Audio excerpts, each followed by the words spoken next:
Good. So that's budget and budgetary control. Budget and budgetary control. That's the topic of the day. Budgets and budgetary control. A lot of people call it budgets. So that is this. Now, with this, it will be an tab.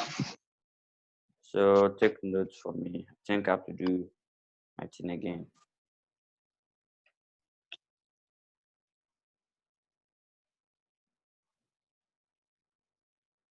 Good.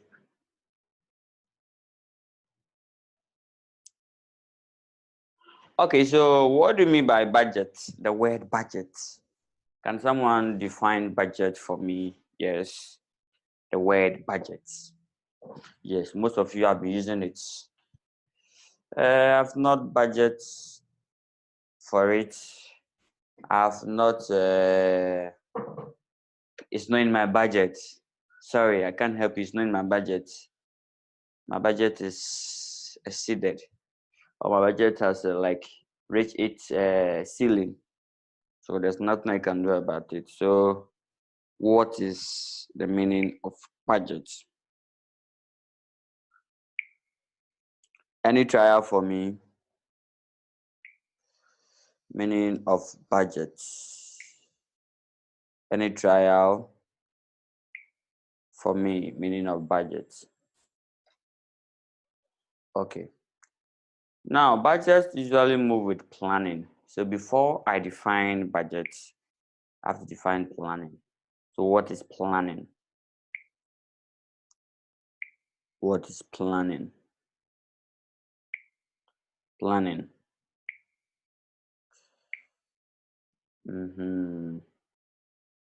Good. When you talk about planning, planning is simple quotes, making decisions ahead of time. Oh yes. Usually at the management level, we said planning is deciding in advance who to do, when to do, how to do. Yes. And what to do. So that's the planning. If I'm making decision in advance, okay, so 3 days ahead of me, I have to do this, do that. I need this. Yes, so that's planning. So planning simply means making decisions ahead of time. Good. That's planning.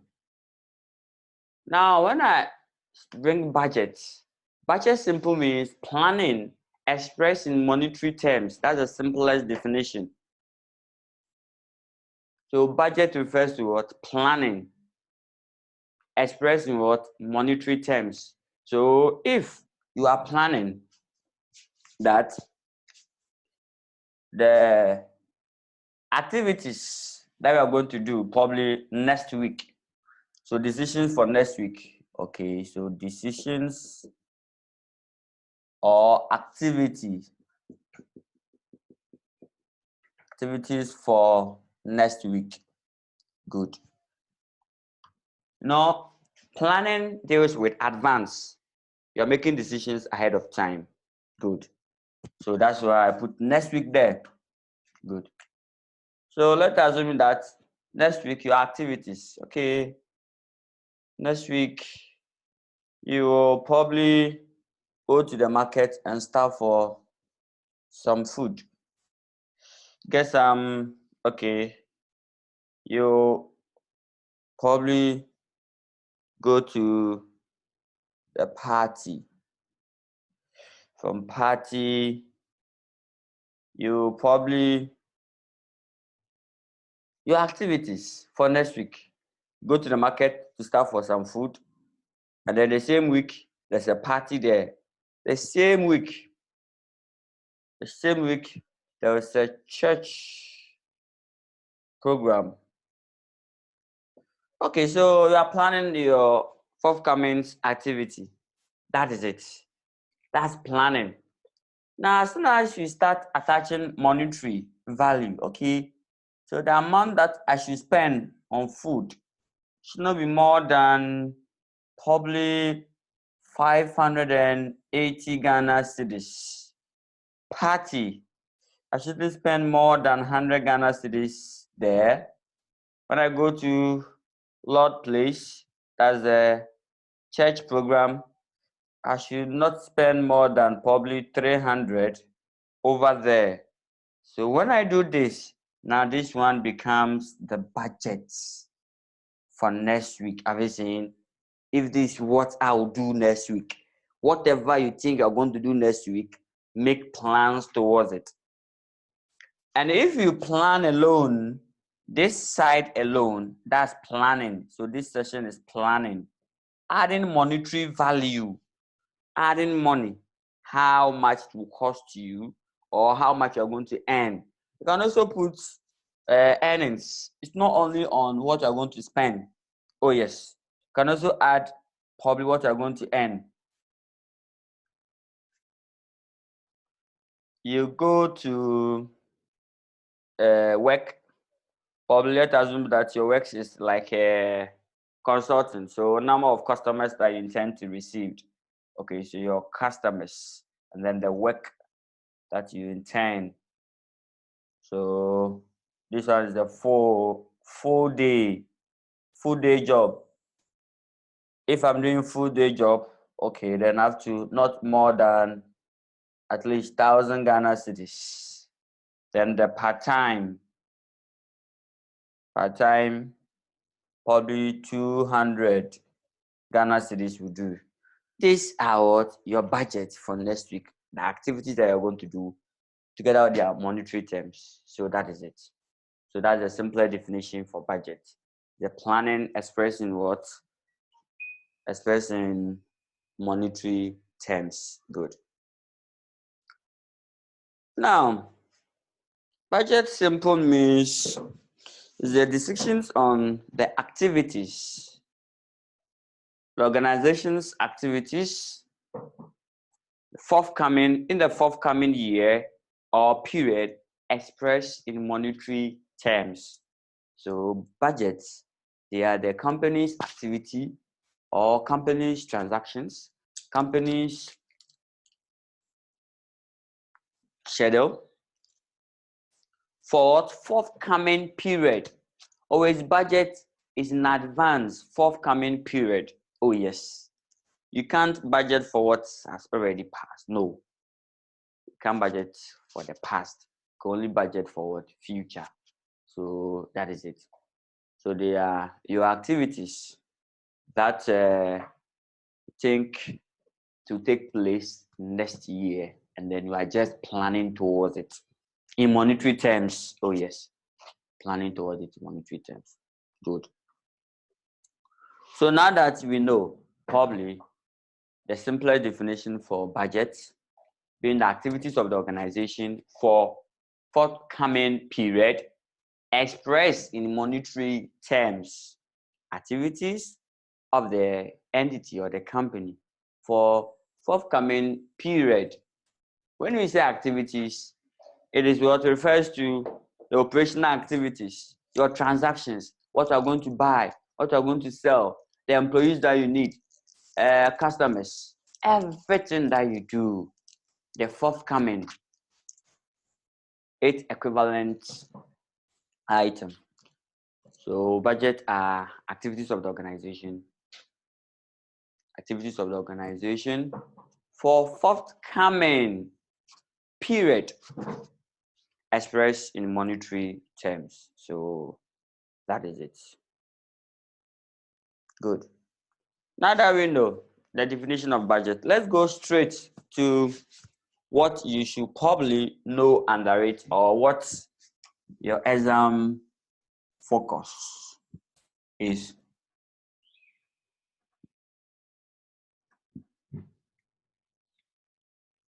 Now always I probably walk you through what you need for the exams and then what you need for your daily operations at the workplace. So in fact, for the workplace, you need everything, yes. But for exams, though, specific area that we examine on. So first of all, I've grouped the budget into 3 topics. Oh yes, I've grouped into 3. Yeah, the budgetary control. First one is the budgetary control, and then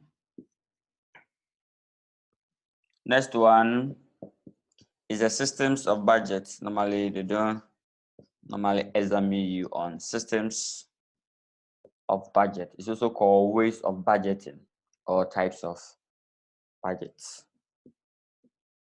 Systems of budgeting or ways of budgeting. Then lastly, preparation of budget. Oh yes, that's where the calculations are. Preparation of what? Of budgets. Preparation of budgets.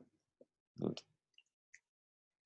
So basically, these are the 3 strong topics that form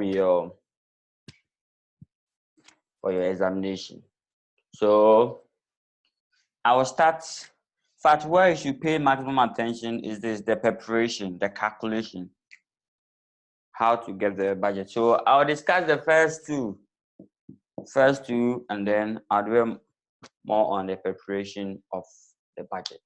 So take note. Okay. So I'll start with the budgetary control. The budgetary control. Now we know the meaning of budget. Good.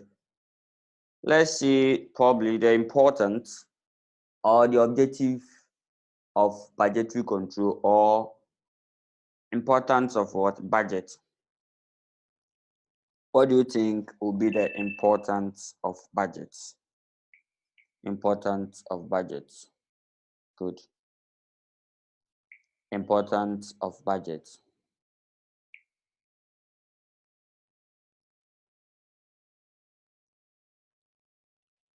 Importance. Okay, so let's discuss the objective. They are the same as the objective of budget control. Why do organizations have to spend much time, energy, and other resources to budget on forthcoming activity? So that is it. So that's the question that we are asking. So what is the importance of what? Of budgeting or budgetary control, the objective. So the very first one that I'll talk about it, the objective of budgetary control. So first we talk about to compel planning. To compel planning, like it helps organization to what? To plan. You know, planning is very good because it may cater for some risks and uncertainties ahead of you. So good. Good. So I'll take that. Helps to know what measures you have available, what resources you have available. Okay, good. Any, okay. Any idea? So why do organizations have to plan? Why do we have to plan? The objective behind our budget. Objective behind the budget. Okay, I'll take your point. So first one, we are saying to compare planning. Now the issue is that without planning, you cannot budget, because you have to now plan that next year I'll do this, I'll do that. So what are their monetary value? And then planning is very good.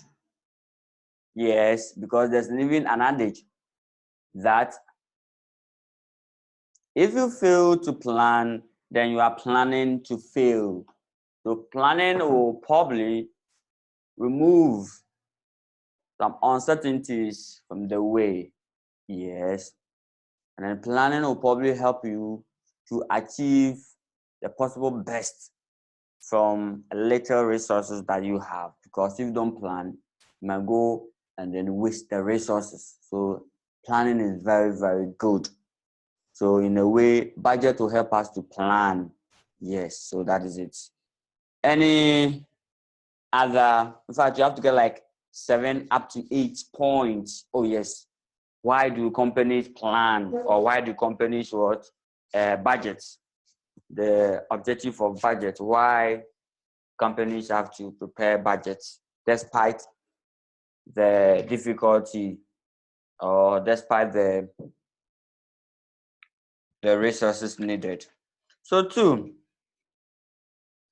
budget.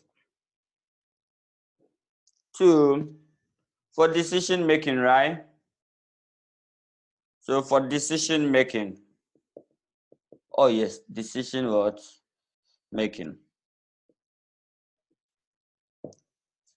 For decision making. Probably your selling prices, your cost. After the budget, you now decide on your actual selling price, so that you don't sell it above certain amount, which will what? Restrict the budget. So budget in a way will help you to make certain decisions in your organization, whether you should call for reinforcement, whether there was, even after the budget, you will know whether next year you'll be receiving more cash or you're receiving lesser cash. If you're going to receive more cash, what do you do in advance? Okay, then as soon as the cash comes, what do we do? Let's invest the surplus ones. If you know that you're not going to make enough cash next year, then you start making a decision ahead of time. You start working, okay, anytime my cash balance runs into negative, that's a deficit, I'll use overdraft. So let me arrange with my bankers already. Not that when I need the money, before I call them, they might toss you. Oh yes. So to avoid all these inconveniences, make budget to help you to make decisions. Good. And then budget also serve as what? Roadmap, guidelines, direction. So budget serve as what? Direction. So to serve as what? Direction or roadmap, direction. Oh yes, like a guidance. So in fact, with the public sector, they normally don't spend outside the budget. Oh yes. So it's an offense to spend outside the budget, like to spend on expenditure which has not been budgeted for. Oh yes, it's an offense. It's an offense in the public sector to do that. So when you have a budget, anytime you are spending outside it, or you are going contrary to the budget, you quickly come back, or it quickly prompt you or serve you as a check or as a guide that will probably tells you whether you are doing well or not, or you are spending within the budget or outside the budget. So in a way, it will direct our spending patterns to direct spending patterns. So that is it. So for direction.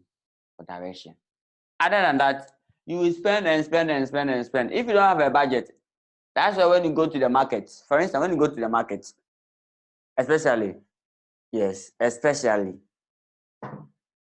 fact, everybody can do it. So I won't tag any specific person. Now, when you go to the market with that budget, anything that you see, you buy. So you end up buying things that you don't need. When you come back to the house, so this thing I buy, but what's the need of it? This thing that I bought, what's the need of it? What's the need? It's because you didn't plan well on the items that you're going to buy on the market. It's because you walk straight to the market without any budget. So that one, anything goes. So before you go to the market, first of all, list few items that you need for the household. Oh yes, okay, we need food, we need this, provisions, list all of them. And please make your provision. Okay, food, when it maybe rice, bag of rice, 2 or 3, it shouldn't cost me more than, you know, the market price already. You know the standard price.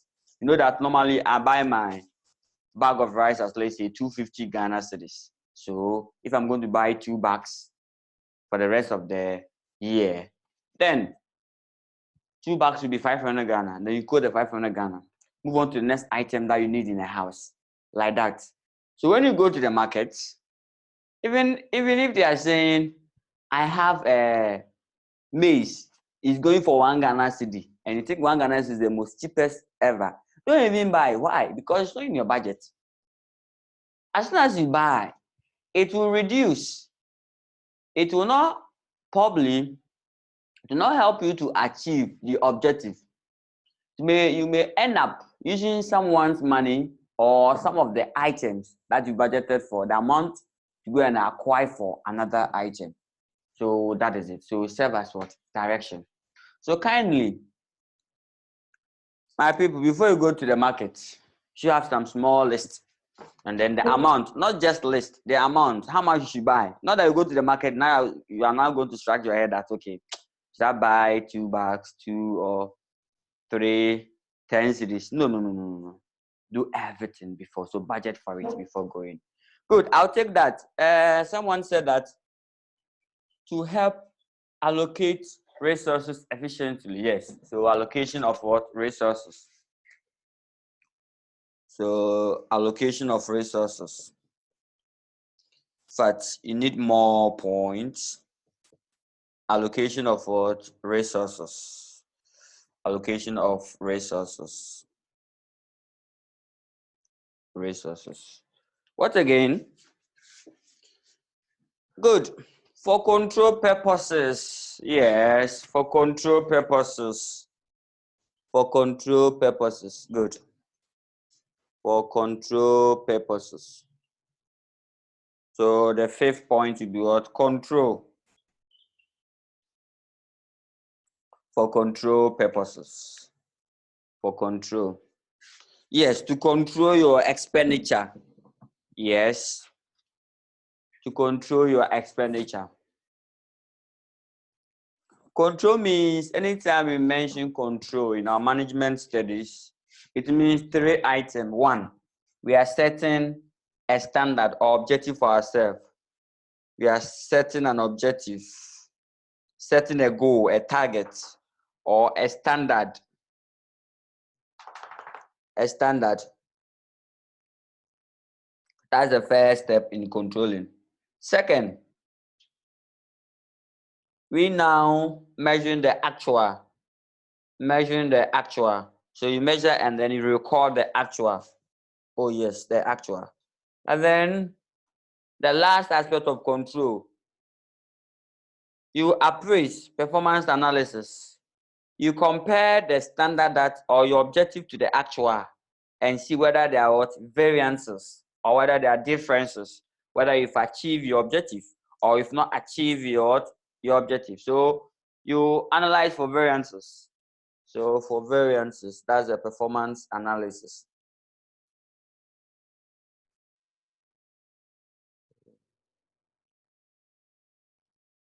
So variances, so that is it. Good. That bit did not come well.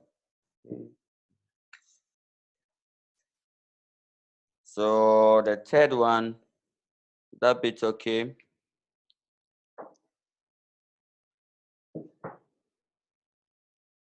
So the last one is the performance review or performance analysis. Performance analysis or performance appraiser. Performance appraiser. Appraiser. Why do you do the appraiser? You do it to know 2 things, whether you've been able to achieve your objective or not. So if you don't have a budget, if you don't have a roadmap, if you don't have a guide, you wouldn't know whether you've achieved your objective or not, because the budget itself is the objective. The budget itself is the standard. The budget itself is like your target. Yes. The budget itself is what? Your target. So that is it. So to control your expenditure or to control your spending patterns, you have to set objective. Make sure that you are achieving your objective. What again? Objective of budget or budgetary control. What again?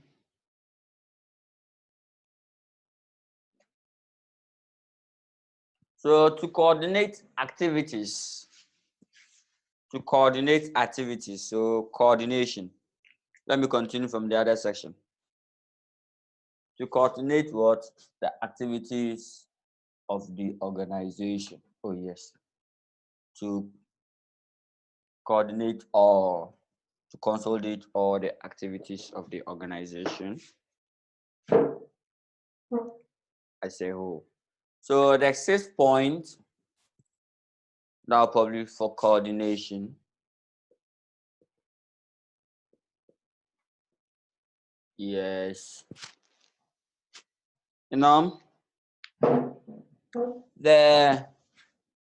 Each and every department have their own objective and have their own activities that they do. So at the end of the day, each and every department will prepare their budget and then they'll submit it. And then this budget, they'll put all together as what? One, which represent the organization's what? Corporate budget. So in a way, budget help us to probably bring all the individual activities or individual objectives together as what? As one. So, and then control each of them. That is it. Any other objective of budget? Why do you think organizations have to budget? Okay, so we also talked about for communication purposes. Oh yes. So the 7th one would be communication of what? Ideas. Communication of what? Policies. Let's make it policies or ideas. Now, some of the organization, they've not even seen their board, their CEO, their top level management before. Yes, because they are the branch. They are the branch level. But most of the strategic decisions are taken by the board or taken by the top level management team. So the only way to hear from them is in a budget. If they want to communicate any idea, it's in the budget. So budget serves as what? Form of communication from the top level to the lower level. Because sometimes the lower level does not have the opportunity to interact with the upper level or the higher level management. So that is it. So to help the organization to communicate the ideas, the agenda, the policies for coming. Any other point you can talk about?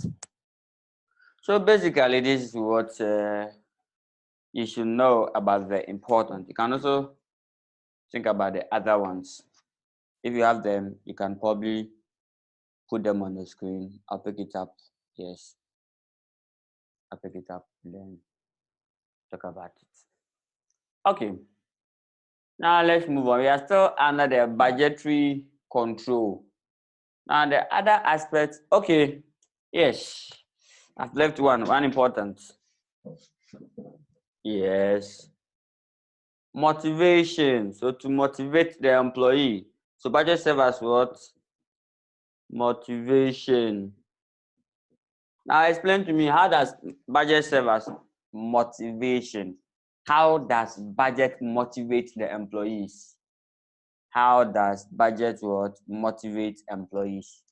Who can explain that one for me? How the budget motivate employee? Yes. I remember there's one question in ACCA which asks for that. I think it was going for 20 marks or so.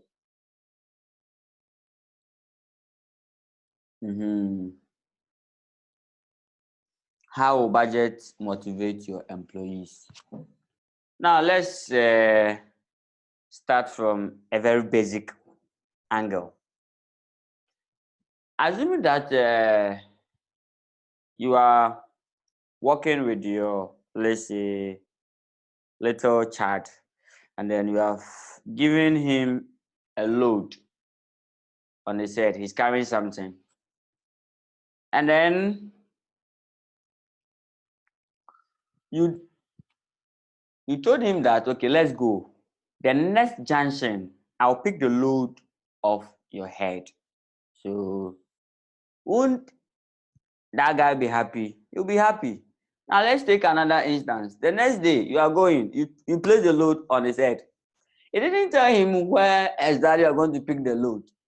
So the guy was assumed that, okay, so meaning I'm going to carry this load so I don't know where I'm heading towards. So with these two scenarios, the very first one is that the guy will be motivated and carry it fast. As soon as he get there, he's happy and put it there because the load will be taken off from his head. But with the second scenario, he will not be happy. He will not be happy with you because you didn't tell him where exactly you're going to pick the load off. Yeah. Good. One thing say that when the performance is also tagged to what? Reward. Yes. So get there. If you get there, perform to that certain level. When you get there, I'll reward you by taking it off from your head, the load from your head. So now let's bring you to management accounting, or let's bring you to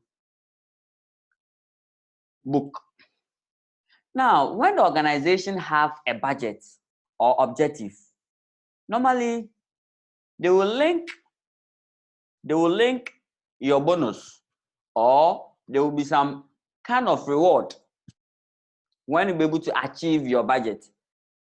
So, and anytime employees, they are aware that when we're able to achieve this budget, they put up their maximum best.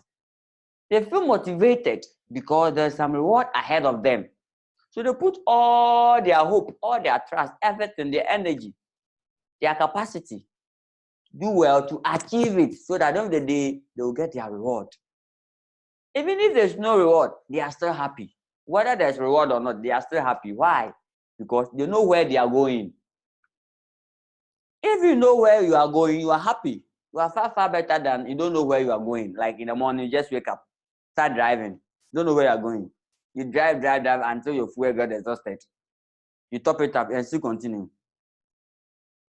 But in the morning, leave your last fuel. You know that you are going to this place and it is able to take you there. You are happy because if you reach what? Your destination. Even if there's no reward there, at least you'll be able to what? Reach your destination. So we are saying that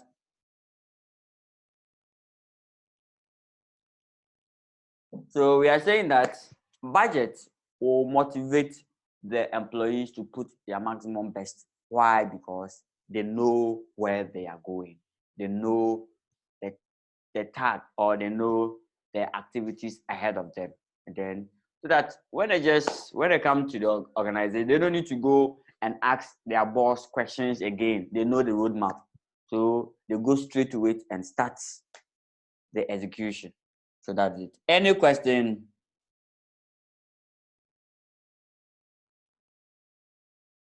Any question on the objective of budgetary control? The objective. Any questions so far? So that is it. Good. Then I'll talk to you about participatory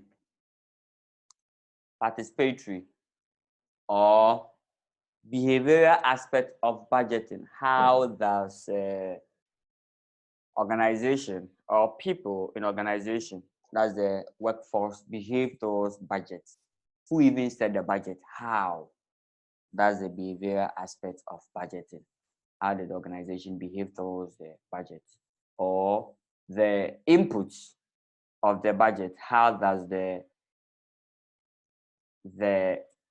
budget being affected by the organization or the budget itself, how do you drive it? All of them form part of the budgetary control. All of these form part of the budgetary control. So in this, we will talk about, there are basically three behavioral aspects of budgets, though we can have more, but the basic ones are three. They are three. So that is it. If no question,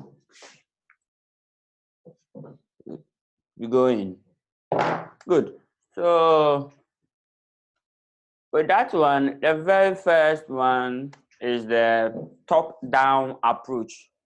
Top-down approach. That's a behavioral aspect. Top-down approach. Top-down. How the budget is being formulated.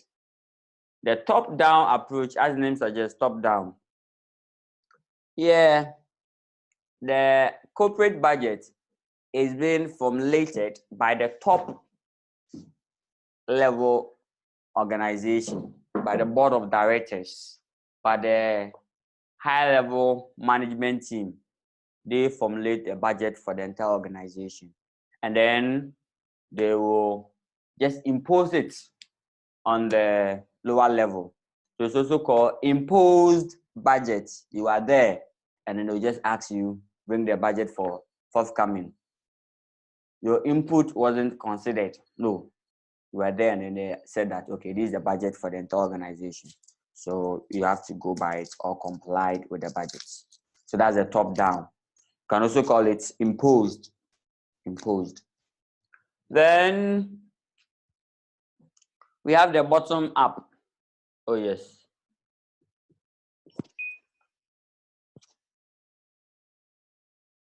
Yes. Bottom up. Good. So the bottom up. Good. Here's like this, where the organization, the lower level managers or the lower level employees set their own budget,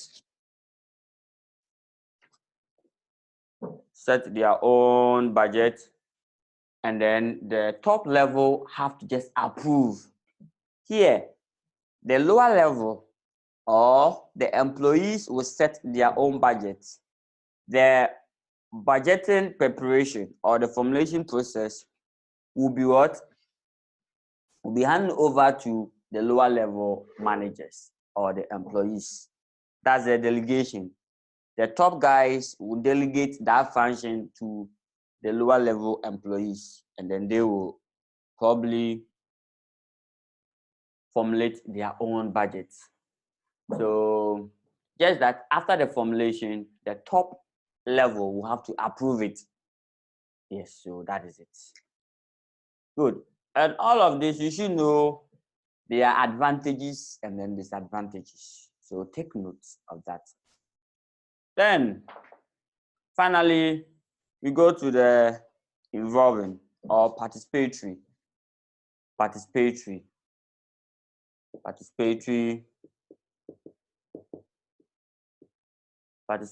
or involving.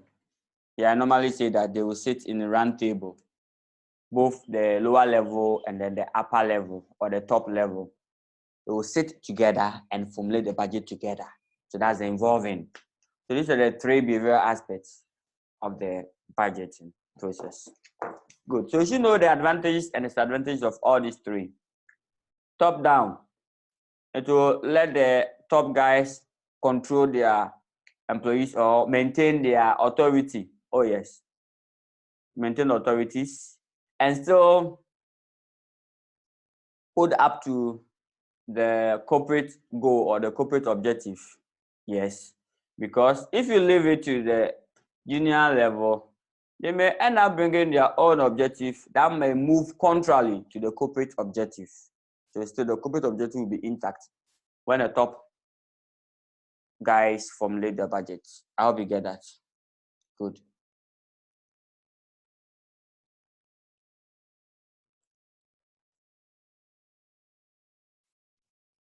Good.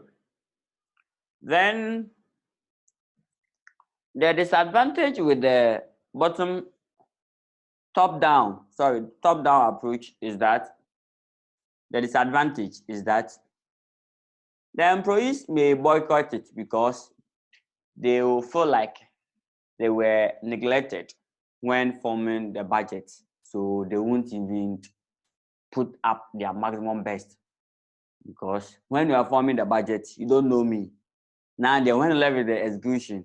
Now I should come and then do the execution or do the actual work. No.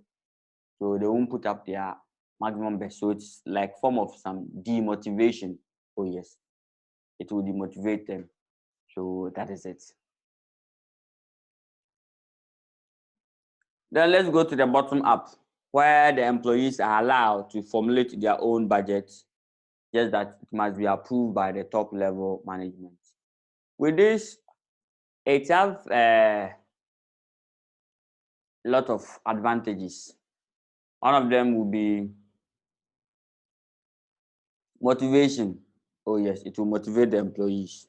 Why? Because like they will feel like, okay, I'm involved. If you allow them to form their own budget, they say, wow. So it means that we too, we are in. They have recognized our presence.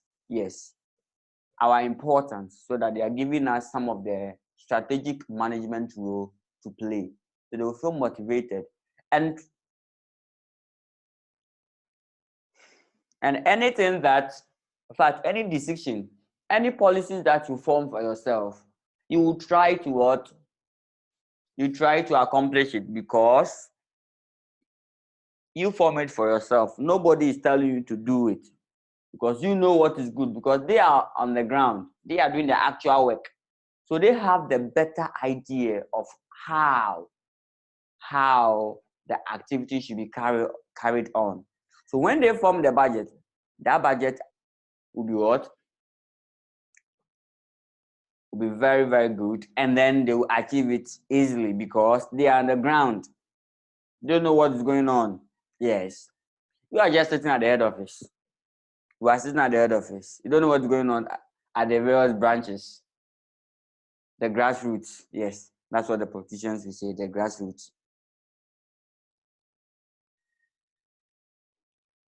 Good. So they know what is in there. So they will prepare the budget to suit the reality. And then when they are going to probably achieve it, they will achieve it at their maximum best because they know, and then they are the one that prepares it. So they will find ways of meaning to achieve it, other than managing to blame them a lot. Now let's go to the participatory. Sorry.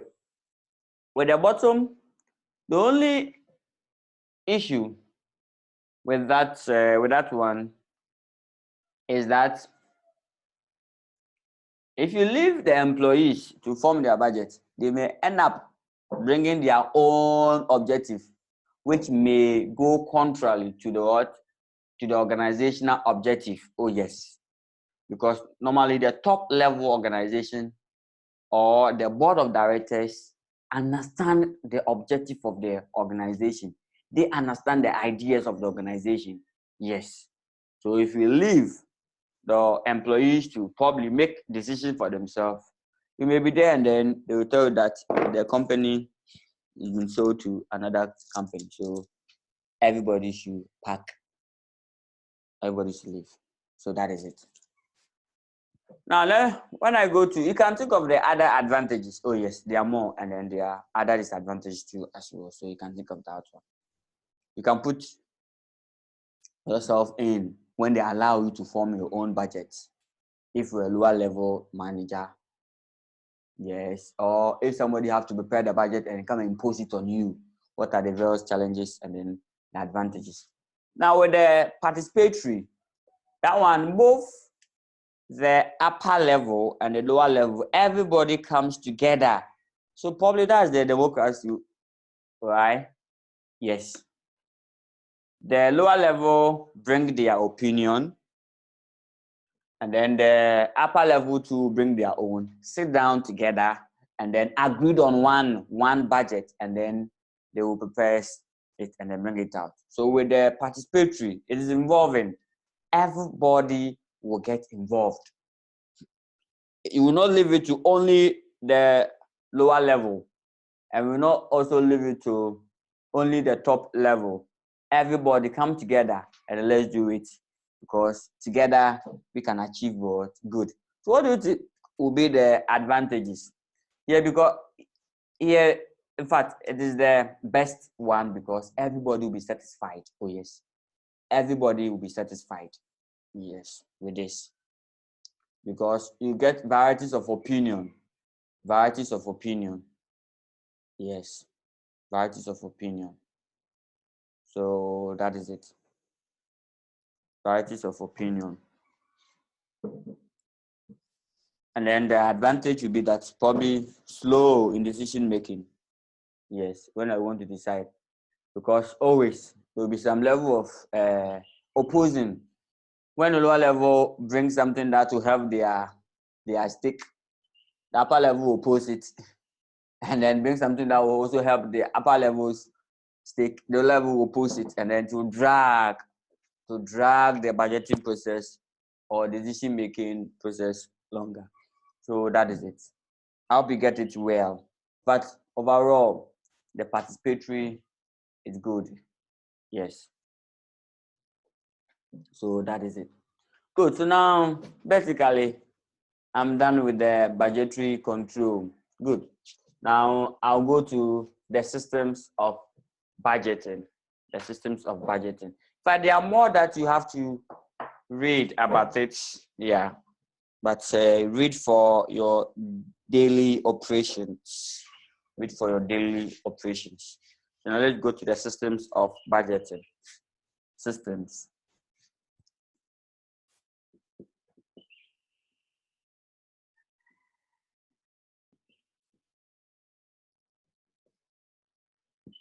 Systems of budgeting.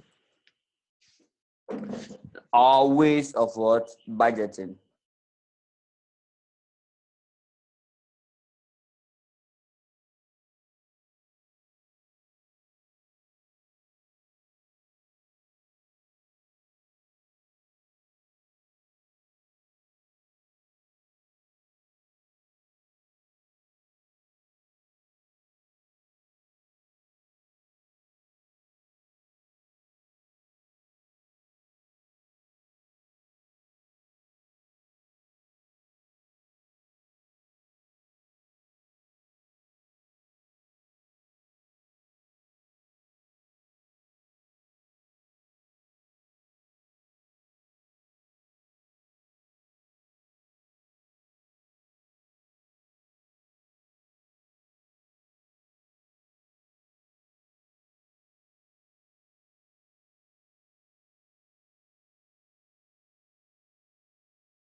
Sorry, the network was a bit disturbing. I'm back.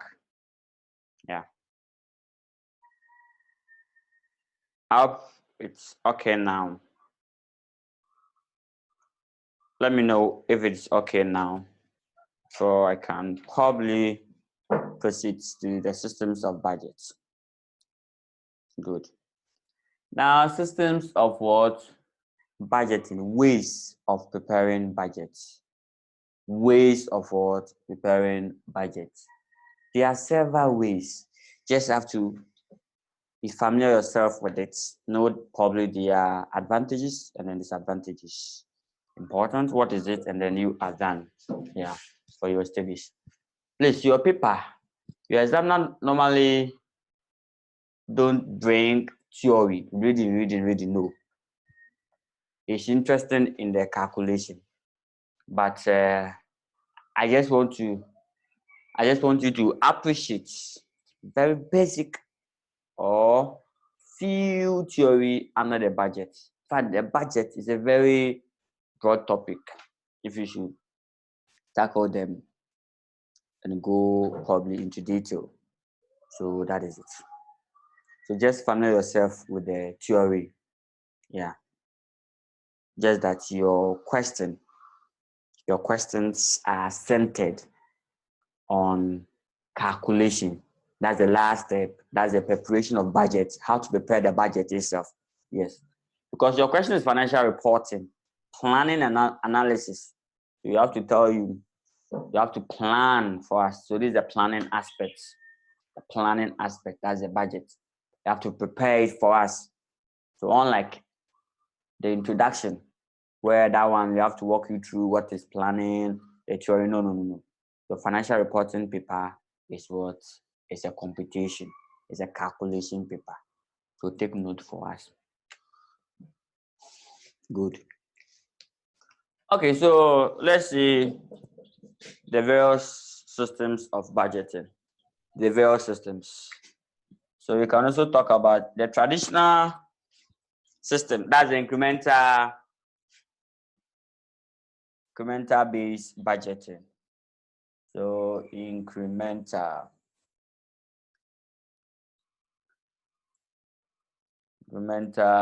based budgeting. That's the first style. Let's list them. With the incremental based budgeting, is a system of budgeting where the budgeted amounts are based on the current results. It's like this.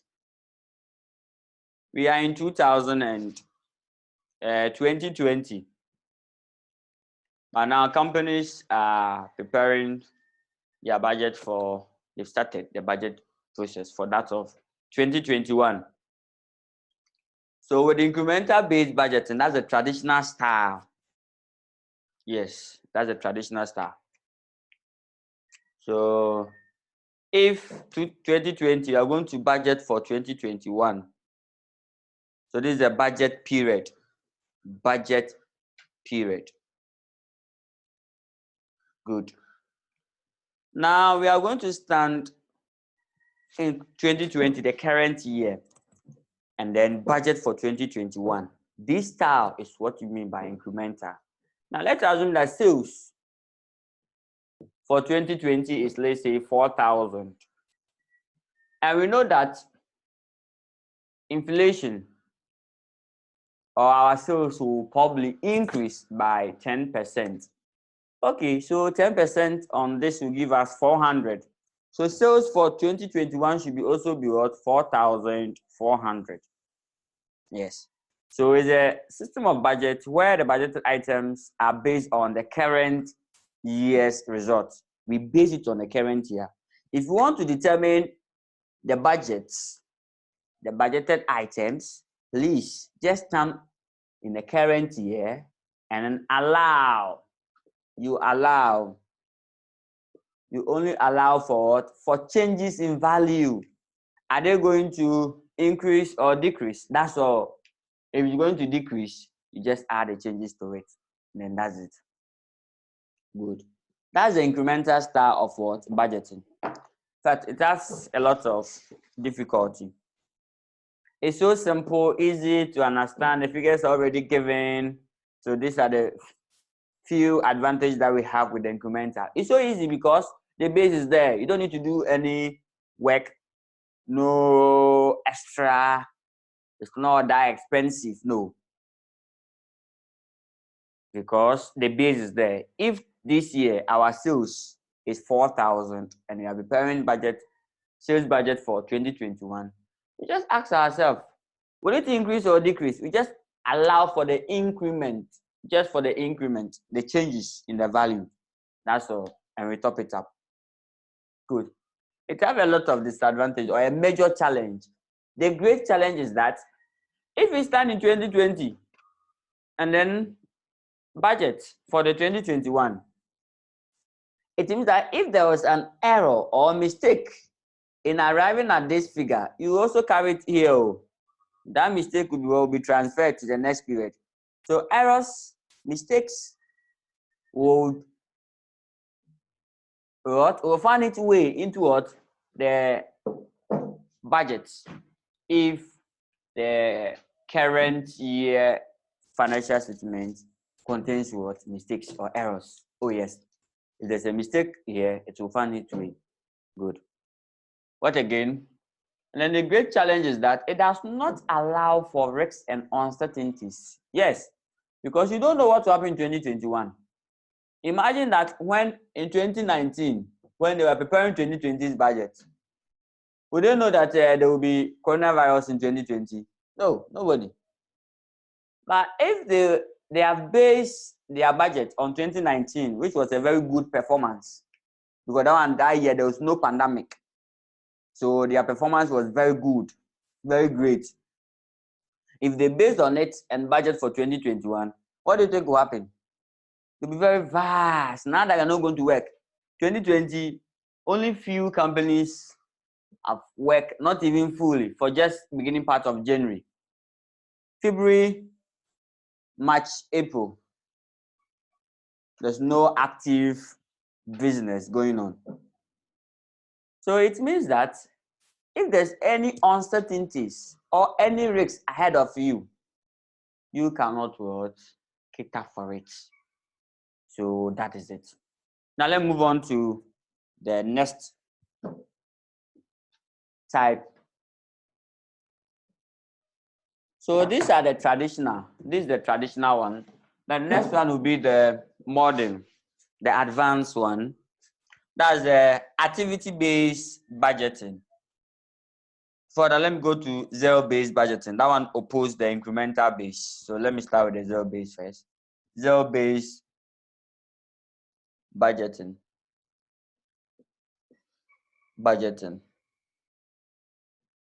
Here, for those who have done mathematics before, base zero, oh yes, base zero. The base is what? Zero. Zero-based budget. So that's the ZBB. The ZBB. Good. ZBB. Zero-based budget. Here, if we're in 2020 and you're preparing budget for 2021, don't stand on 2020. No. Do everything from the beginning. Everything from the scratch. Start your budgeting.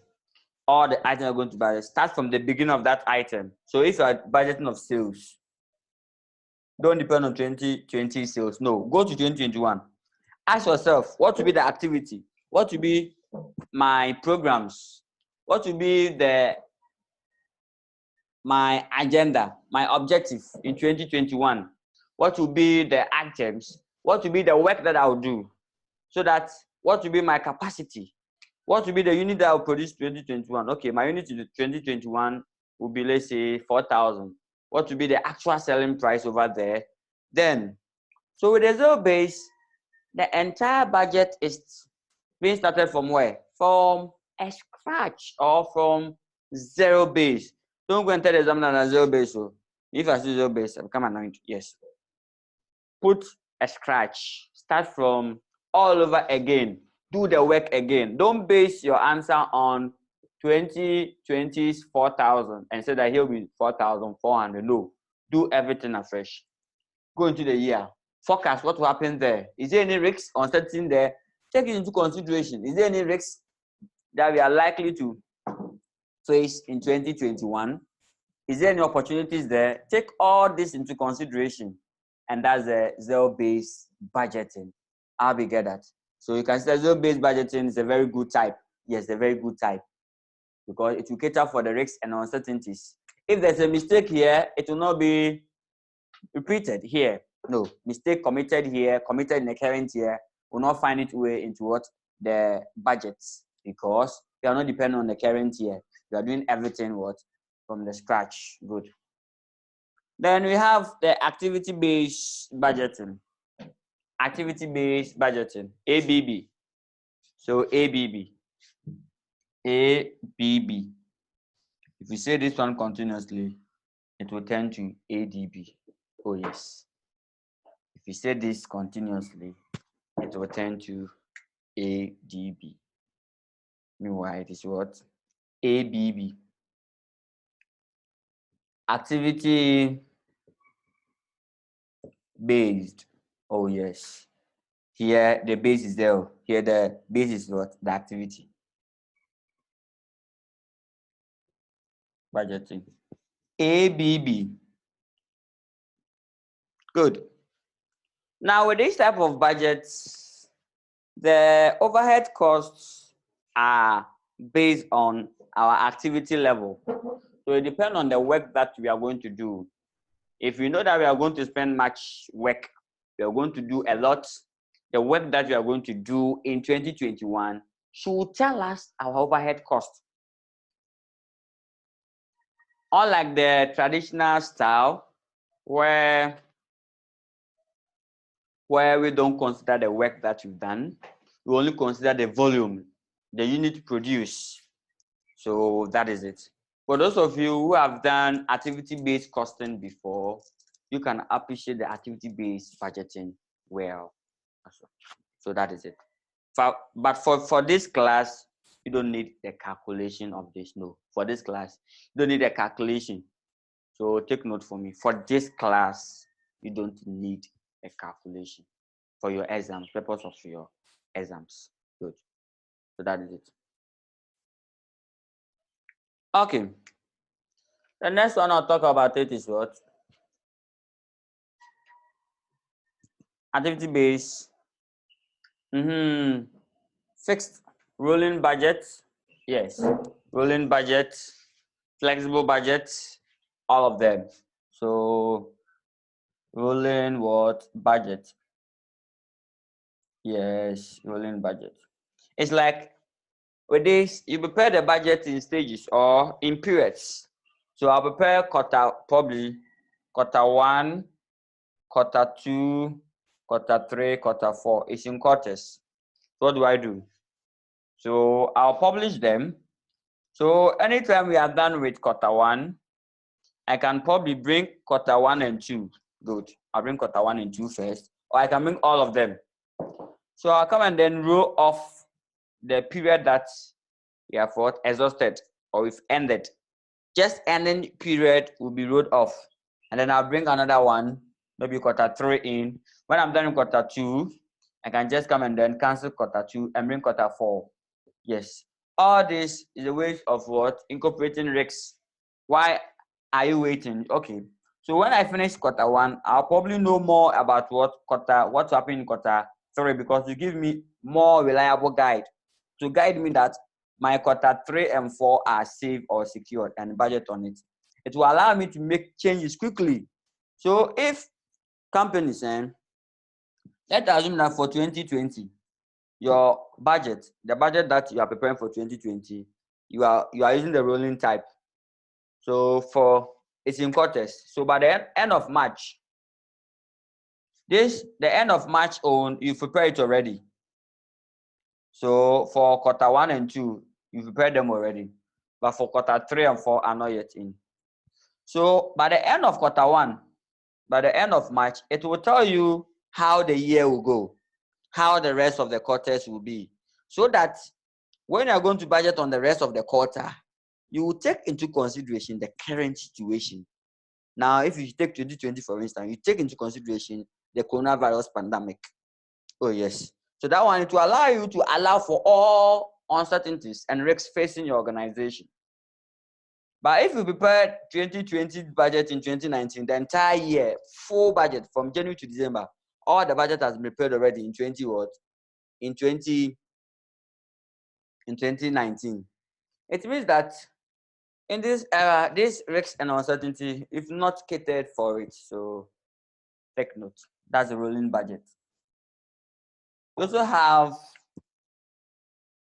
flexible budget. Flexible what? Budget. Now with this, I sometimes call it revised budget. Revised, flexible budget or revised. The public sector will call it supplementary budget.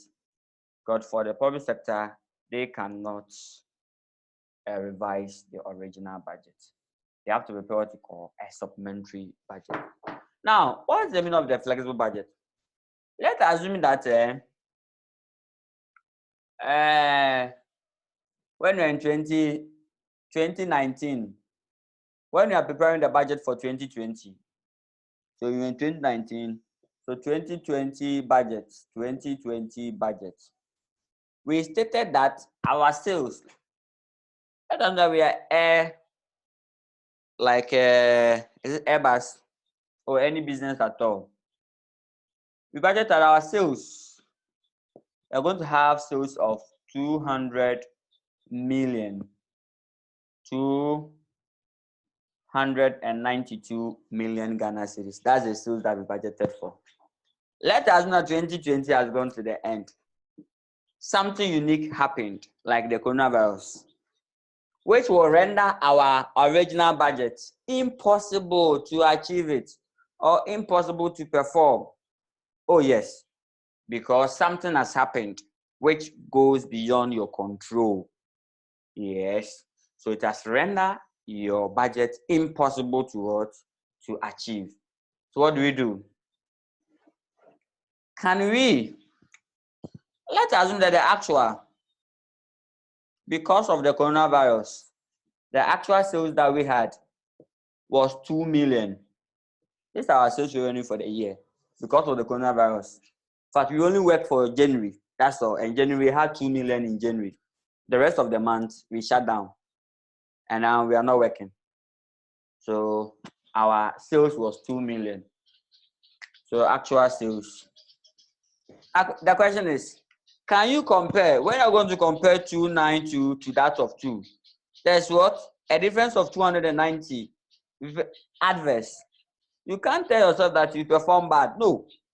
Why? Because what's happened goes beyond what? Your control. So we cannot use that one to assess you. Examine that you are going to now blame the sales manager. You are going to blame the sales manager that he has not been able to achieve his budget. Why? And then query him, sending all kinds of memos and then report. No. Because what happened, there was a disaster, or there was an outbreak, or there was a pandemic that goes beyond the manager's control or the organization's control. So what do we have to do? Now, before we can compare, we have to revise. You have to what? Change, revise, or update your original budget. Yes, to suit the current situation. So we have to what? Update or revise the original budget of 292. We have to amend it. Oh yes. So we have to amend it to suit the pandemic. Let's now, because this budget, when we are drafting this budget, we didn't take into consideration that there will be pandemic. So now let's go back and consider the pandemic. Let us know the pandemic takes the whole year. So we didn't work. So what will be our sales revenue? So when we get that figure, so revised, assuming that the revised was, let's say, 1.5 million. You are not going to work for the whole year. We should get 1.5 million if you are not working for the whole year. So, and once we work for a month at least. So now you can now compare this to this, and now you have a variance of what? 5 million. So now they are doing well. 5 million. How do you get that? You cannot compare the actual to that of what the original, where you think you know for sure that something has occurred during the year which render your original performance or original budget impossible to perform. So that is it. So flexible budget, they are the budget that you prepare to suit the current condition or current situation, or something will occur, will happen that will render the original budget impossible to be achieved or impossible to perform. So it means that there's a need for you to revise or update or flexed your original budget before you can now compare. So these are the systems of budgets. Yes. And this was the one that probably dropped for ICA last sitting. Yes. ICA last sitting, their question was the revised budgets. And the 2 sittings before, the same question also dropped for the public sector. Good. So that is it. Now let's probably move on. We can also talk about the drug manufacturer. Oh yes, yes. Let's talk about drug manufacturer. Let's assume this: those who manufacture sanitizers, and then yes, those who manufacture sanitizers. This is their market. Assuming that a company that manufactures sanitizer budgeted that they are going to sell, so sale, they are going to sell just 2,000 of their sanitizer, just 2,000, maybe 2,000 units of their sanitizer during the year. Now looking at the things, something has occurred. Now the actual, at the end of the year, they sold 20,000. Wow. Why? Because something happened. Yes. The first example that we saw was a negative. This is a positive one. Not always something will let the actual will be what lower than the original when there was a catastrophe. Sometimes it may go into your favor. Good. So now the actual is 20,000. The budgeted is 2,000. You can't tell yourself that you have performed good. No, you've not performed. Why? Something helped you. It's the coronavirus that is helping you. It's a disaster that is helping you. Let's take the disaster out and let's see your actual performance.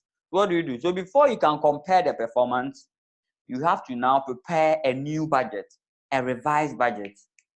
Taking into consideration the effect of what the current situation, that's the coronavirus. Yes. Because the government have awarded you want a government contract to produce, let's say, to produce 19,000 what sanitizers.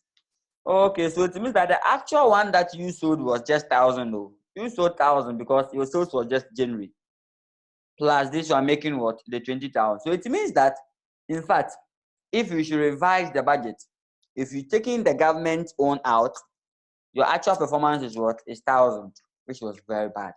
So that is it. So you have to revise the original budget to suit the current what condition or the current situation.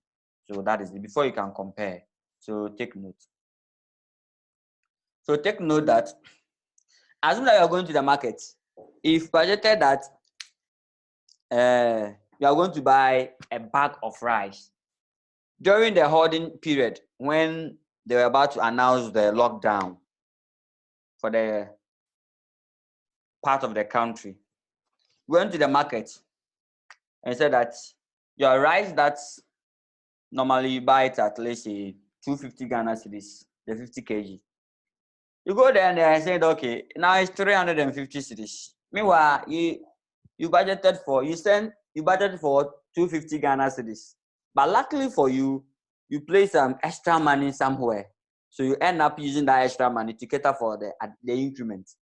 So when you come home and then you are doing your analysis, say, so why have I spent like 1,500 on the food? Meanwhile, I budgeted for just 1,000 Ghana. So the additional 500 was as a result of increase in the prices. That one is, it goes beyond your control. Yes, but that's you don't control the prices of the goods. Yes, you don't control the prices of the goods. That is it. So take note. So revising the budget is very good. So when you come home, before you can compare the actual of 1,005 to this budget, you have to flex the budget, change the selling prices of that, the selling prices that you key in the original budget, and then before you can now compare it with the actual, and then you see that you come out with a realistic or good conclusion. Other than that, you start accusing wrongly. Yes. Let's assume that you manufacture, you buy and sell, and then your production manager went to the market to buy stuff and come and start it and produce. The international prices of your raw materials has been increased. So when your production manager produced, the cost price were more than the anticipated. and you started accusing the production manager that he has not achieved his objective. No, it's because the international price has what? Increased. So that one, it goes beyond the control of the production manager. So what do? You have to prepare a revised budget to suit the increment in the international price, so that you can now compare and see the actual performance of that manager. Other than that, you start accusing people wrongly. Oh, good. You start accusing what? People wrongly. So that is it. Good. Now let's move on to the next one. We have fixed budget. Fixed budget. That's the opposite of flexible budgets. Like, it's fixed. You can't revise it. You can't change it. Yes. Some of the budgets are fixed for a particular or for a relevant range. Maybe it's for 5 years. We are going to be in our building, this office complex, for the next 5 years. Fixed. We are not going to budget for any construction, any building. No. We are going to be in this office premises for 5 years. So that budget for office premises is fixed for 5 solid years. And so to probably revise. Now the seventh one is what? Program-based budgeting. Program what? Based budgeting. That's the budget style of the government of Ghana currently. Program-based. Here, the coming for budget based on the outputs, what you intend to achieve, the objective. If the output or the objective of government probably maybe schools, education, so then you budget on it. So your budget depends on your output. So garbage in, garbage out approach analysis. Then you are done. Good. So I'm done with the systems of budgeting. Like I said, you don't need the theory much for your examination. Thank you. Now let me go straight to what you need for your examination. But try and appreciate it. Yes, try and appreciate it. If you have any question, kindly put the question on the screen. I'll pick it up.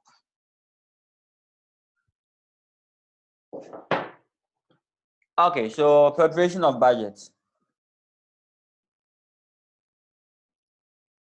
Preparation of budget. Preparation of budget. Okay. Now this is a calculation. This is where probably your question will be centered, or mostly. Now the budget they are going to prepare, basically there are three. Yes, there are three basically types of the budgets that we are going to prepare. First, the functional budget. Functional budget. Two, let me talk about cash budget a bit. Cash budget on its own, stubborn one. Yes. Then you go to your master budget. Master budget. And don't forget the revision of budgets. So probably if I should probably add this one, revised budget, revised or flexed budgets. Flexed as a flexible budget. So these are the budget that you require. This probably don't normally apply to exams. But for the CA, oh yes, that's the last thing CA own. Now, you should know the functional budget. So probably I'll start with the functional budget. When you talk about functional budget, simple. It's a budget prepared by the functional head, or I normally call it departmental budget. Oh yes. Each and every department will prepare and submit its budgets, and then the finance team will consolidate or will collate all the budget together, and then it will form the master budget representing the budget for the entire organization. Yes, so master budget is the corporate budget. And that one is the budgeted profit or loss and then the financial position. Oh yes, so the profit and loss that we've prepared previously, we're going to prepare its equivalent budget. So take note. And the cash budget, to tell your receipt and then your payment ahead of you. It's very terrible. Oh yes. Cash budget on its own is a bit terrible. Oh yes, you understand. Usually most students dodge this. Yes, most students dodge it when the cash budget comes. Yeah. So that is it. So if you have any question, kindly ask before I start with the functional budget. So probably I'll start with the functional budget and go to cash budget and then probably finish master budget. So the 3 weeks ahead of us, we should be able to do justice to it once week so that you will get it well. Okay, so functional budget. So we are doing the functional budget now.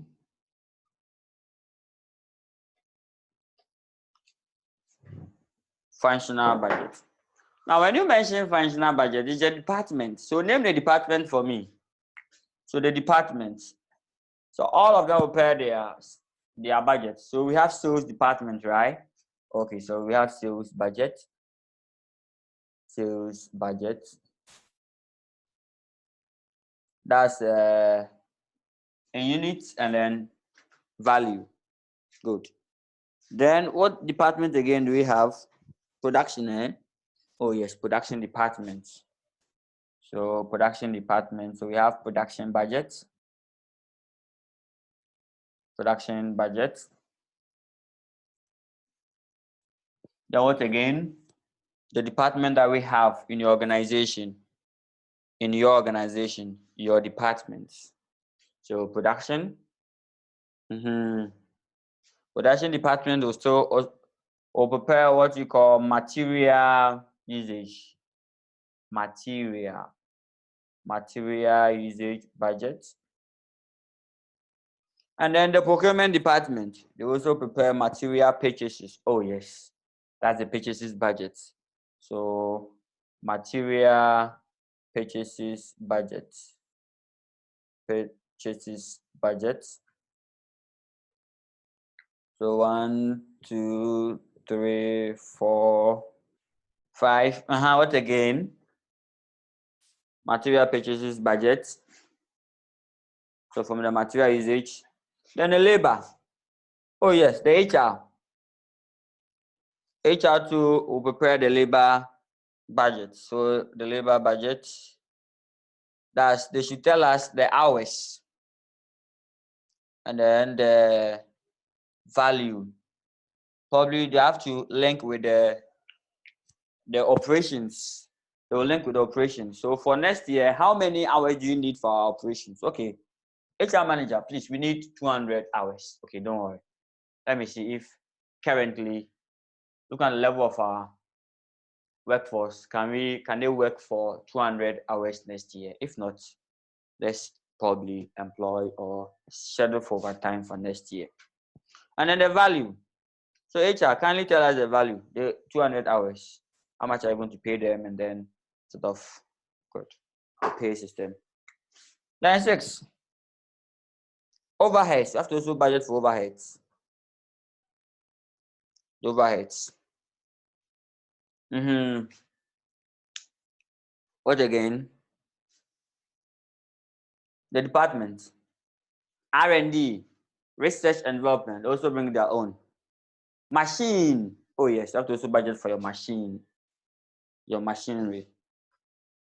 In fact, so all of this will be taken into consideration. Then probably your finance and then the account department also bring their cash budget. Cash budget. Good.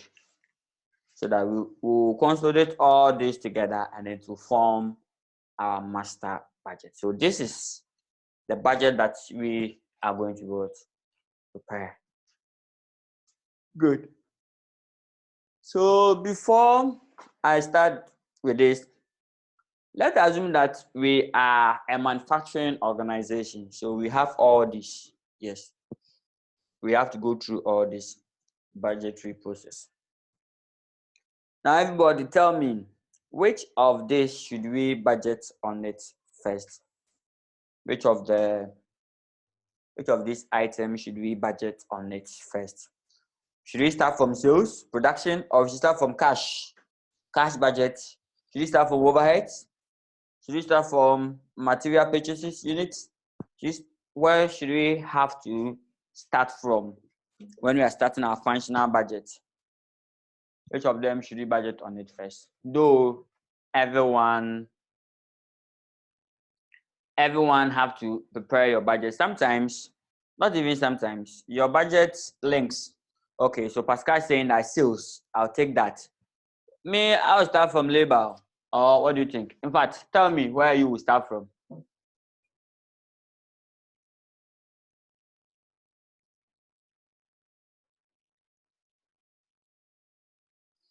Mm-hmm.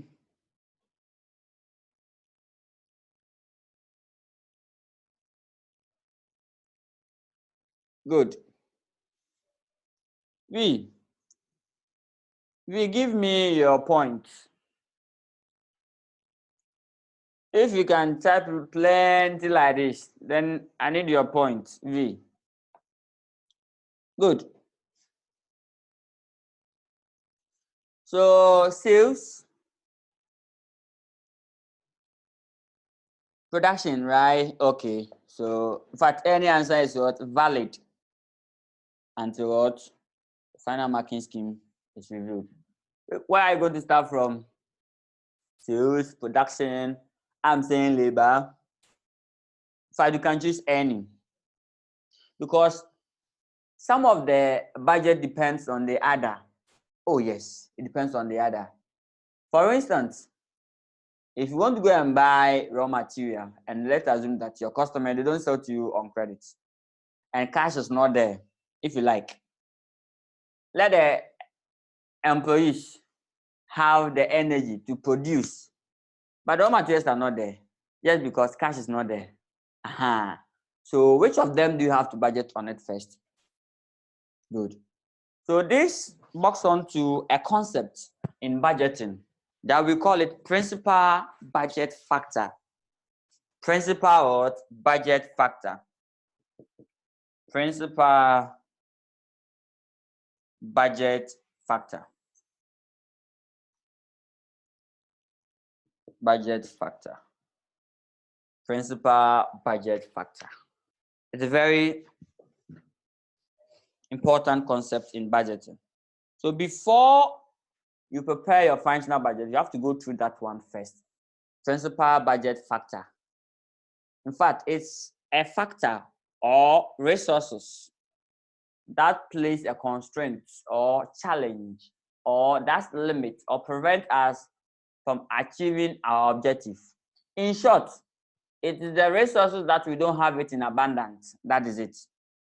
So it can, let me start from this. It can happen that we don't have sales. Our sales is limited. People are not buying our goods.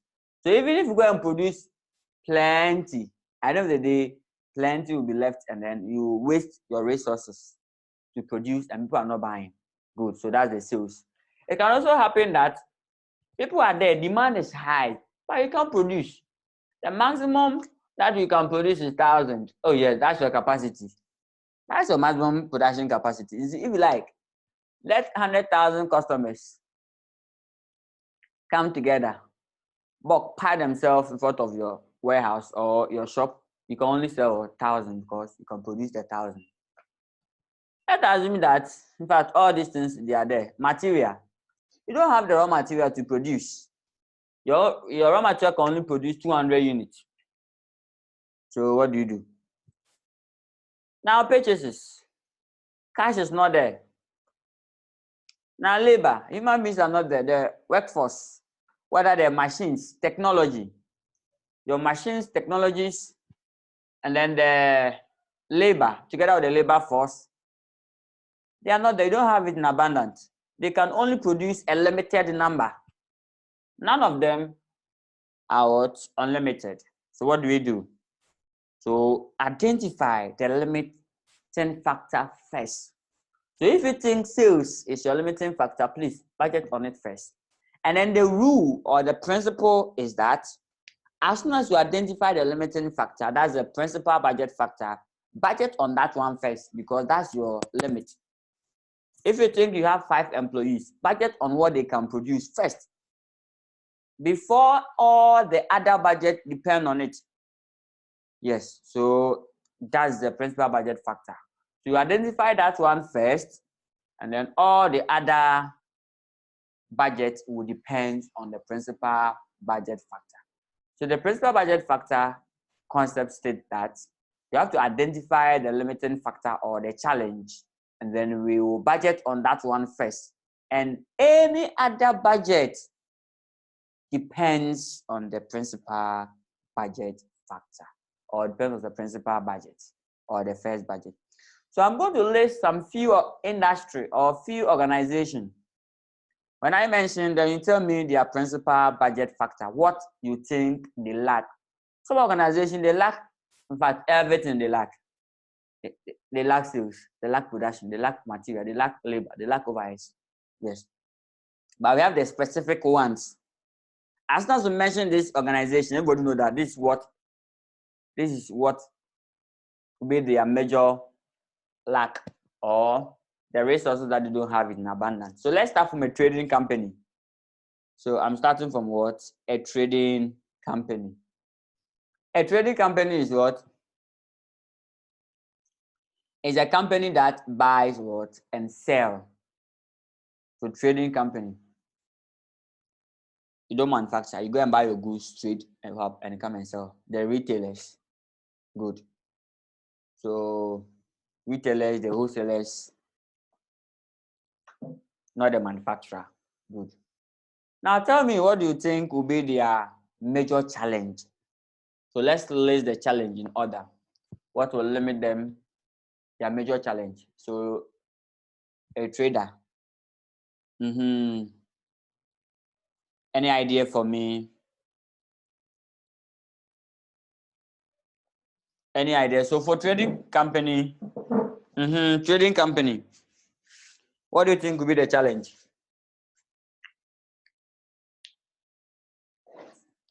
A trading company, what do you think will be the challenge? So trading company, wholesale, retailers. One, sales, right? Oh yes. People are not buying, sales.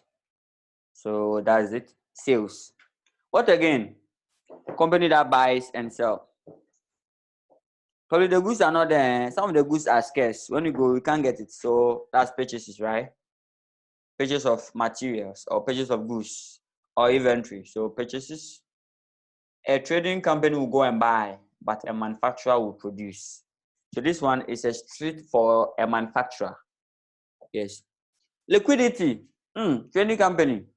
It does not have the money to go and buy the goods, but probably you can buy it on credit too. Oh yes, you can negotiate. You can negotiate from the customer, buy the goods on credit and come and sell. Yes.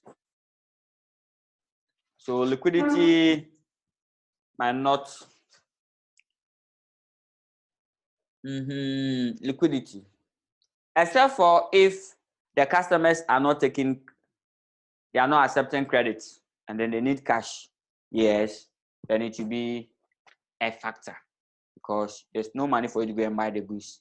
Especially if you are first time, if you are in your first year of operation. Normally, first year of operation, no company would like to sell to you. Yes, because they don't guarantee your success. Yes, first time operation.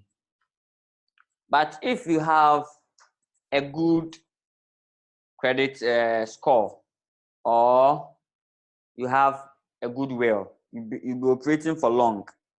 So most companies would like to give you credit. So I'll take that. Good. So that's it. What about labor? People that will sell for you. Normally, if you sell through agents, the labor. people that will sell for you to be an issue. So basically this is it. Now let me go to manufacturer. Manufacturer or manufacturing company. Manufacturing company. Okay, someone said ready market. That's the sales. Ready market is what? The sales. People are not buying because there's no market for it. There's no market for the good that you are selling. Good. So let's go to a manufacturer or a manufacturing company. What do you think will be the limiting factor? A manufacturer. Raw material, like that. Oh yes, raw material. Yes, a manufacturer, raw material. If you like, you want to produce sanitizers, plenty, and come and sell to us. Don't forget that the alcohol that you are going to use to produce the sanitizer, they are not there in larger quantities. Good. Someone have a question for us, so let's go and hear the person. Good. So kindly ask your question now.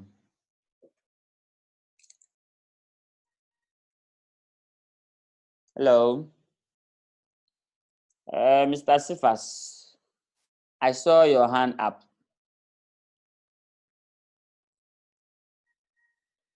Good. Should I consider it to be a mistake? Okay, so that is it. Good, now let's continue. Yes, raw material. Raw material, I'll pick raw material for a manufacturer. I said raw material, what again? So the materials.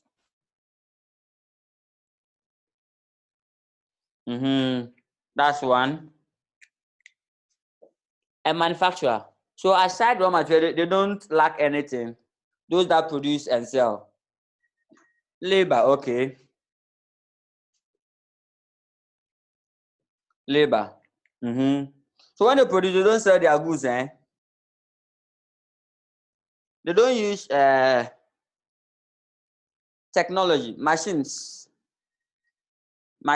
and equipment, plant and equipment. No. And then ready market. Yes, ready market. Ready market will talk about probably sales. Oh, yes. Ready market will talk about sales. Yeah. Customers, sales. That is it. And probably technology. Manufacturing technology. Machines. Electricity. Let's box on to the material. Electricity, I like that. Machines, so let me pick machines. Plant and machinery. So let's plant and what? Machinery. / what? Technology. Technology. Oh yes. So that's for what? Manufacturer. That's for a manufacturer. Good. Think you are doing well. Now let's go to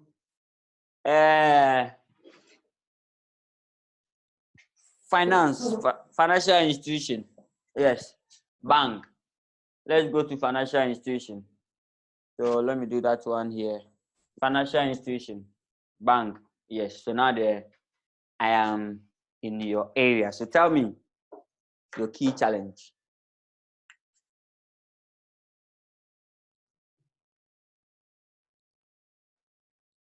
Tell me your key challenge.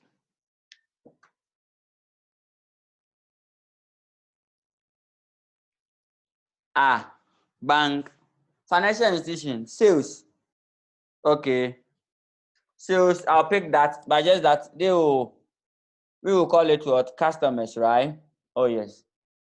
So the service, they are the service institution. So first one will be customers. Which will box on to sales. Oh yes. Which will box on to sales. The service that you sell to your customer. Good. Product sales. Okay. Then what again? Deposit. Okay, that's the customer. Yes. That is it. What again?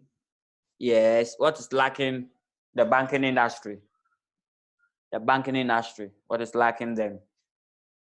Can talk about what is lacking banking industry.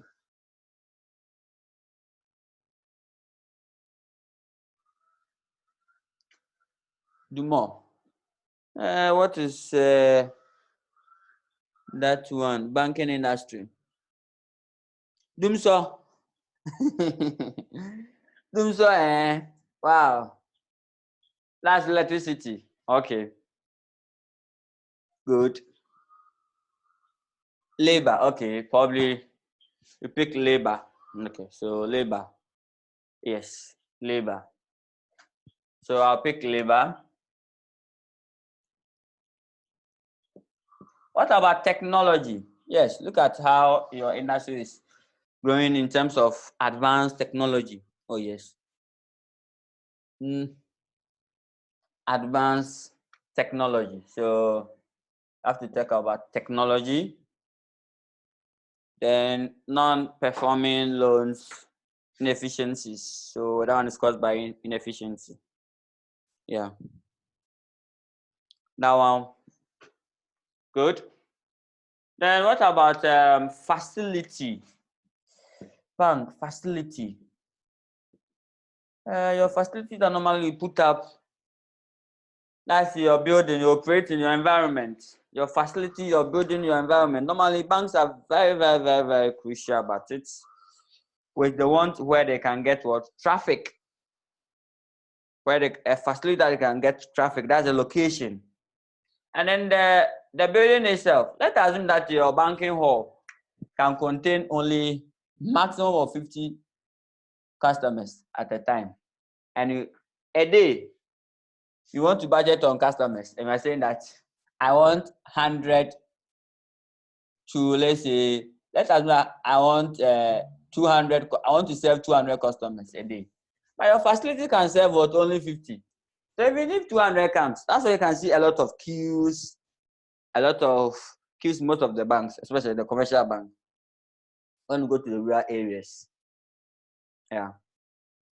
So if you budgeted to serve, let's say, 200 customers, but your facility, your technology, your building, your staff can only serve what? 50 at a time, or 50 for a day. So the remaining 150 will go home, or they have to queue.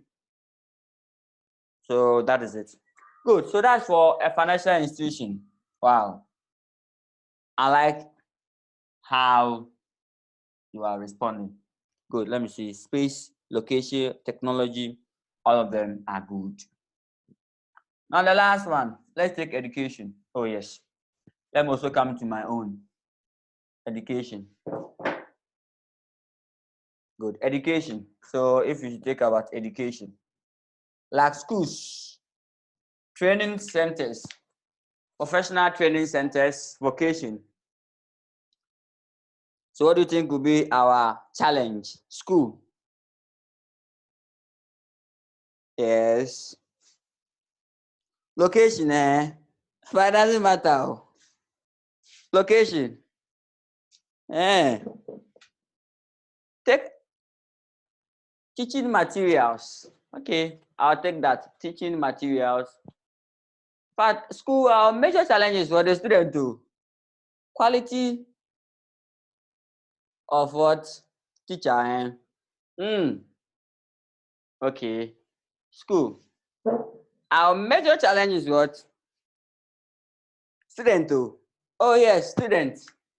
So one student. That's the customers, and that's the sales. Oh, okay.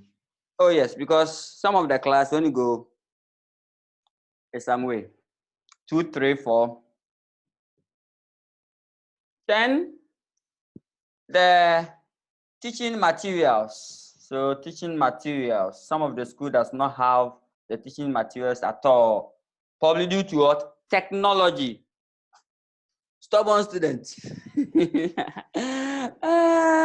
Stubborn students. Wow. Why the why? Ask him why. Why stubborn students? Good. Now, with the materials, you know that we are in the era of coronavirus. Most of us are using what? Online teaching. Formerly, most schools don't even know that there's online teaching, or don't even have access to the online teaching. So by now, most of us have been forced to use the online platform, or most of them have been forced to use the online platform. So where the teaching materials are not there. Yeah. In fact, if you budget to maybe teach, let's say, 200 students, you have a 200 student per class, and then your technology that you are using can reach up to your virtual 50 or your actual 50 students that they've registered. Well, won't it form as a barrier for you? Oh yes. So probably when you use the technology, it can let you like get vast over even 1,000 students. Oh yes, over 1,000 students. That's it. No incentives. And then the resource persons. The resource persons. Teaching materials and then the resource persons. Resource personnel. That's the resource personnel. That's the lecturers. Lecturers. And then yes. Teaching materials. To cater for the space or the location, the facility. The facility. Facility. But don't forget that if you are using advanced technology, facility is not an issue. Now, right now, we can have class for over 100 students online, 1,000 is unlimited. Good, except for if you're using probably a special app that have a special number. So that is it.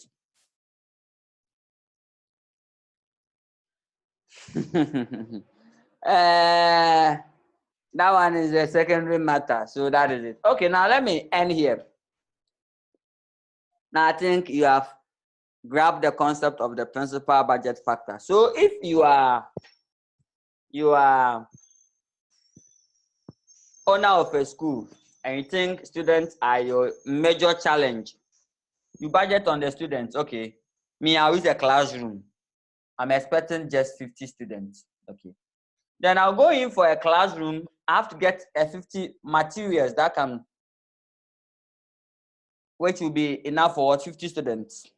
I have to get a lecturer that can teach what 50 students. Oh yes. Somebody can handle 50 students. Oh yes.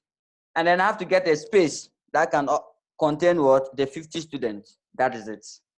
So thank you. Now you've seen the essence of the principal budget factor. There's a good news. Now, tell me the most common one here. Tell me, trading company. What is in trading company? It's in manufacturing. It's in financial. It's in education. It can be everywhere. The most common one. Today I won't do any calculation. Today no calculation. Today no calculation. I'll probably start the calculation that tomorrow or next week. Materials and sales. I like that. Yes. So that's sales and then labor. In fact, the major one is sales. It affects everybody. Sales. Where are you? Manufacturer. Sales. Sales. Oh yes.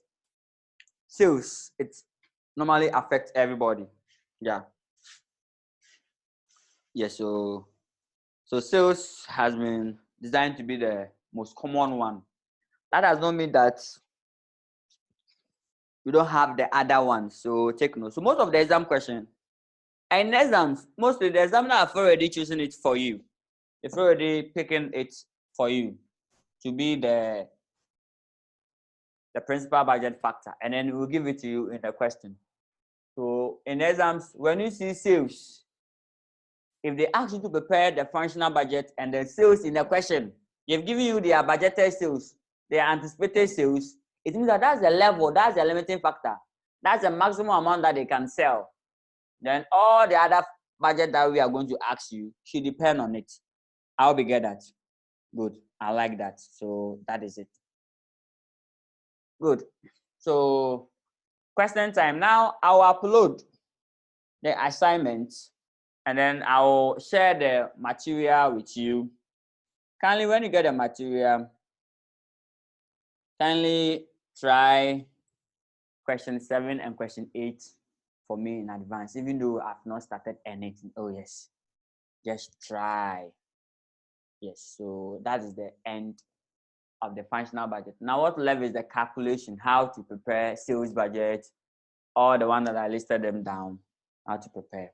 So I'll probably, today we will close a bit early, like 10. So I'll ask for questions. If you have questions, kindly ask and then you'll be fine.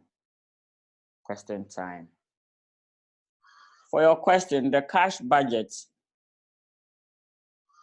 we will do it into detail. So when we reach there, we will probably do it. So right after the functional budget, I'll move on to the cash budget before I end it with what?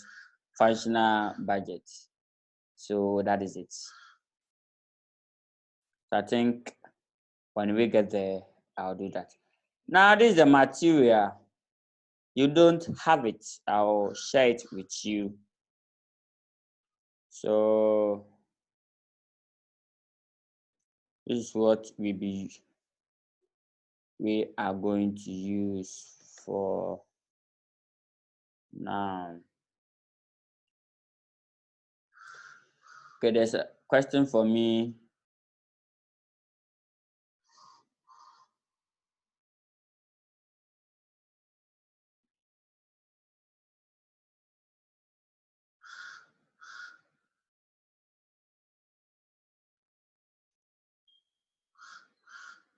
Okay, so that was it. So let me continue the question of the day. Where are you?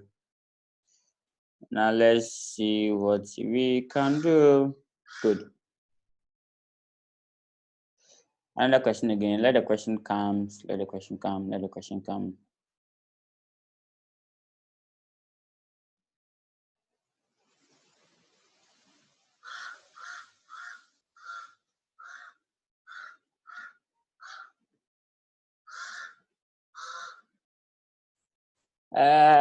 The WhatsApp page. The WhatsApp page. Okay. Okay, I'll do that. I'll upload it on the WhatsApp page for you. So check your page.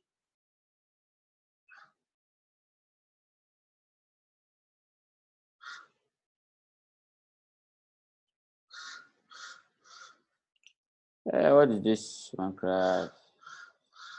Good. Okay, so now let's see. I'll walk you through question. We have some time. Question number 7. So question 7.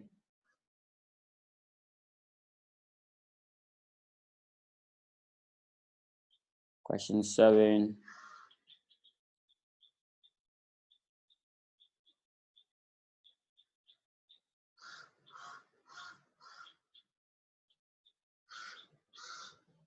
Yeah, so we are ending at 10 today. Yeah, for today we are ending at 10. Our exact time. Yes, so take notes for me. Good. I'm walking you through your question. When you get the material, your question of the day. Yes.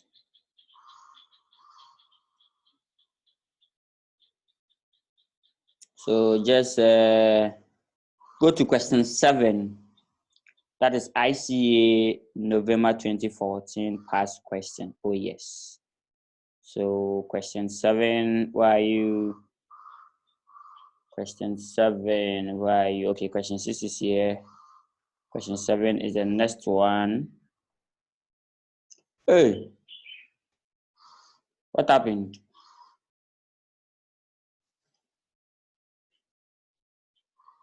Okay, I think I have to load a different material.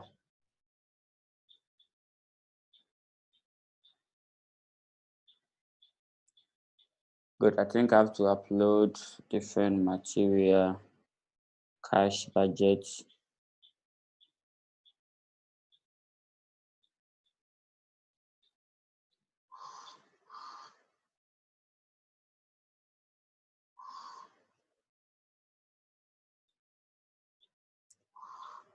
Okay, I think the material, there are many. So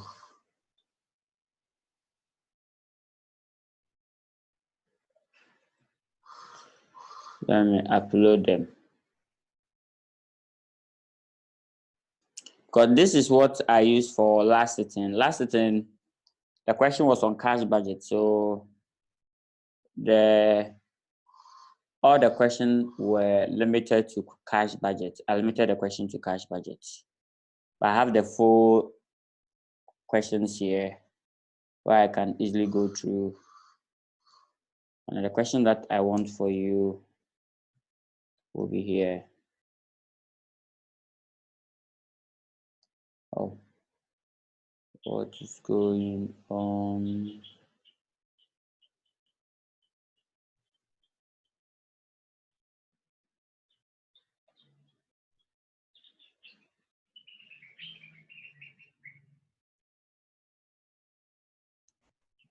Good. So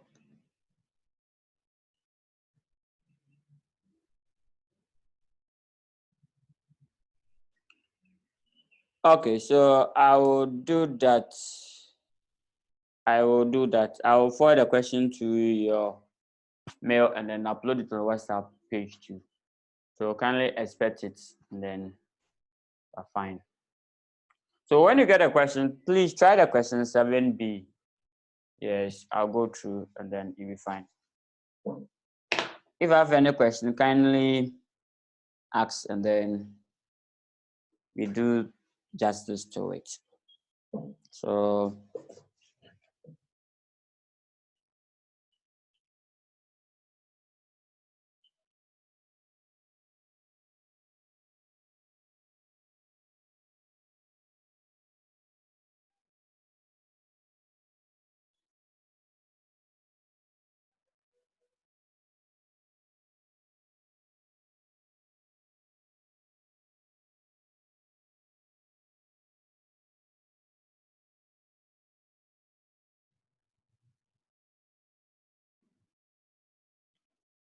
good. So that is it. Let me see if this is the one. Let me come here quickly. Someone have a question, so let's hear him.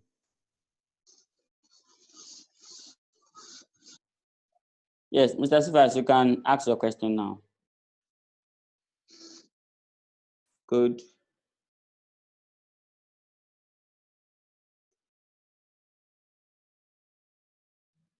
So this is the question. So prepare the following functional budget for the month of October 2012 for sales quantity and value, including total value, production quantities, material usage, and material purchases in quantities and in value, including total for 15 marks. Good.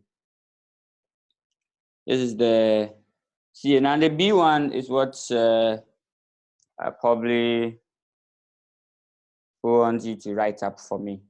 To do the write up for me. The B says that explain the term principal budget factor as used in budgeting control. And give 3 examples from financial institution. Okay, so financial institution. They say customer, labor, technology, facility, location, environment, and then you are done. Then you explain what a principal budget factor is. Good. So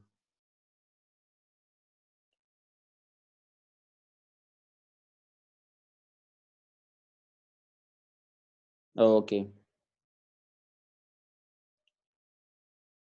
Good. So that's your question. So kindly go to that one for me, and then you'll be fine. The question after that one is your exam paper. So the question 8 is your past question. So question 8 is yours. So after that one, we will do that one together. Yes. So this is your own. So for your requirements, use the data above. That's question 8. To prepare the following budgets. Production budget, yes. Direct material cost budget, yes. Direct material purchase budget. Direct labor utilization budget. Utilization budget is the hours what required. The hours required. That's the labor hours. Direct wages cost budget. Good. That's for 20 marks. So don't forget that we are going to do all this. Then you are fine. Good. But this question was repeated in the recent time. So check to your past question. You see this question 2 times in your past question. Yeah. So don't worry. Be fine. So this is your work. So probably when I push the material to you, then for now we are doing as if everything is coming. After some time you will know, and then we do the specialization. Okay.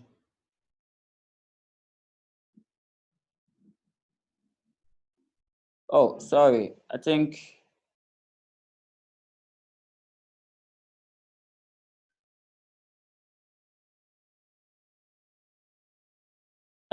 I hope you saw it. Or you didn't see. I hope you saw it. I hope good. So that is it.